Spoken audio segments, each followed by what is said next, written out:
Depuis un an, chaque fois que j'entends parler de DALL-E, ce n'est plus pour parler d'un peintre moustachu, mais d'un logiciel d'IA générative. Mais comment utiliser ChatGPT, Midjourney ou DALL-E dans mes plans marketing ? Dans l'épisode précédent, je vous ai raconté la longue histoire d'amour qui unit le marketing à la data. Cette semaine, on entre dans le cœur du sujet. Infrarouge, 3 minutes pour découvrir les dernières évolutions du marketing par l'ISM.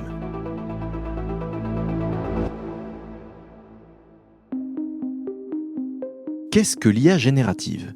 L'IA générative, c'est un modèle d'intelligence artificielle capable de générer du texte, une image ou une musique originale à partir d'une requête et d'un ensemble d'informations préexistantes. Autrement dit, j'entre une requête, un prompt, et l'IA me soumet une proposition a priori inédite censée répondre spécifiquement à ma demande. Laissez-moi vous raconter une histoire. Il est probable que vous la connaissiez vous aussi. L'an dernier, le jury du concours artistique de la Foire d'État du Colorado a défrayé la chronique en accordant le prix de la catégorie Art numérique à un tableau créé par Midjourney, un logiciel d'intelligence artificielle. Cette histoire a créé une polémique énorme et soulève de nombreuses interrogations qui dépassent largement le domaine de l'art. La question principale étant, qu'est-ce qu'une création originale ? Qu'est-ce qui définit l'acte de créer ? Mais c'est pas possible ! Nous assistons à la mort de l'art ! C'est fini ! Les robots ont remplacé l'humain. Cette question pourrait poser de vrais enjeux dans le marketing. Prenons un exemple très concret. Imaginons que je demande à ChatGPT d'écrire un texte dans le style d'un auteur vivant et que je décide de l'utiliser dans une campagne marketing. Ai-je le droit d'utiliser ce texte vis-à-vis de l'auteur vivant dont j'ai copié le style ?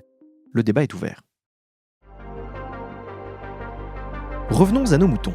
Concrètement, quel est le potentiel de l'IA générative dans le marketing ? Examinons le sujet en 3 cas pratiques. Le premier usage de l'IA générative, c'est bien entendu la rédaction de contenu.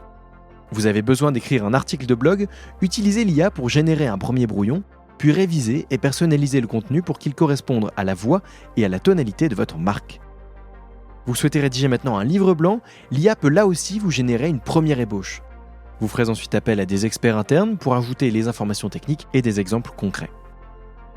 Vous voulez maintenant formuler une annonce optimisée pour Google Ads ou Facebook Ads, testez différentes variantes d'annonces générées par l'IA pour déterminer quelles phrases et quels appels à l'action fonctionnent le mieux. Ça fonctionne aussi très bien dans les campagnes d'emailing pour du A/B testing par exemple. Si on devait résumer cette première idée, on pourrait dire qu'avec l'IA, vous pouvez dire adieu au syndrome de la page blanche. La page, elle est déjà un peu pré-remplie. Ça, c'était le premier point.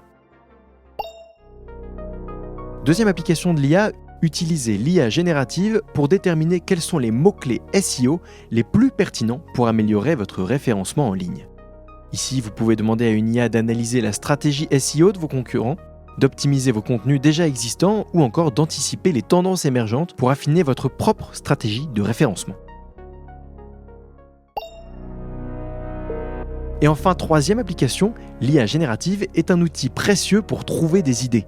Qu'il s'agisse d'un titre, d'un plan, d'un article ou même d'un plan marketing opérationnel, si vous formulez correctement votre recherche, vous obtiendrez des réponses très utiles et méthodiques. Alors, ça peut vous demander un peu de temps, mais comme le dit Orelsan, ce qui compte, c'est pas l'arrivée, c'est la requête. Et cela nous offre une excellente transition vers le nerf de la guerre, le prompt.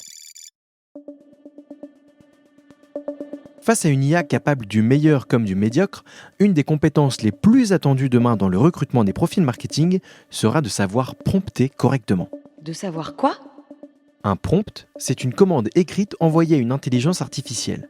Pour obtenir des résultats satisfaisants de l'IA, il faut savoir lui délivrer une consigne la plus claire possible avec toutes les informations de contexte nécessaires pour l'aider à formuler une réponse sur mesure. Prenons un exemple, je souhaite rédiger un article sur l'audio en entreprise afin de promouvoir ma marque de podcast.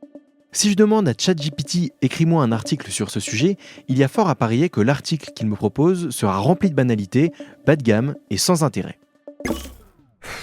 En revanche, ChatGPT sera très certainement meilleur si je lui donne plus de billes sur mon sujet.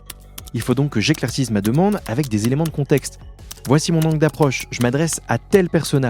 Je souhaite que tu fasses ressortir du texte ces 2-3 mots-clés SEO pour optimiser mon référencement, etc., etc. Là, on peut obtenir quelque chose de très potable. Une bonne base que vous viendrez ensuite colorer de votre propre patte avec votre spontanéité, vos exemples, vos ajustements. À l'heure de l'IA, prompter est devenu aussi important que de savoir manager. Il faut dire que l'enjeu est à peu près le même, savoir comprendre l'autre et savoir se faire comprendre. En conclusion, il n'est plus à prouver que l'IA révolutionne les métiers du marketing. Des tâches qui nécessitaient autrefois une demi-journée sont désormais réalisables en quelques minutes. Alors je voudrais finir cet épisode sur une question importante, faut-il craindre l'IA ? Est-ce une opportunité ou une menace ? Côté opportunité, il faut le dire, l'IA offre un gain de temps considérable. Elle permet de doter n'importe quel professionnel du marketing de marge de création immense, et ça, quelle que soit l'échelle de son entreprise. Et pour autant, l'IA présente aussi ses limites. Tous les contenus générés sont basés sur des données emmagasinées par l'IA. Aujourd'hui, personne ne peut garantir que les informations sur lesquelles se base l'IA générative sont fiables, dans la mesure où on ne connaît pas ses sources. Si l'IA générative est un outil formidable, il serait malheureux de se contenter de copier-coller des contenus générés par ChatGPT. Au-delà du risque de relayer des fake news, vous perdriez aussi le contrôle de la tonalité de votre message. Ce serait courir le risque d'avoir un discours fade et creux, et donc d'affaiblir votre image de marque. L'intelligence artificielle pourra-t-elle un jour remplacer l'expérience, l'intuition, l'esprit d'innovation ? Ça reste à prouver. L'IA va-t-elle inventer de nouvelles manières de travailler ? Ça, en revanche, c'est certain. Merci d'avoir écouté cet épisode. Le marketing est avant tout un métier qui évolue et qui s'apprend. Alors si vous souhaitez relever vos défis en maîtrisant les évolutions du marketing digital, découvrez les formations de l'Institut supérieur du marketing sur le site www.ism.fr. Je file, j'ai un article à rédiger moi.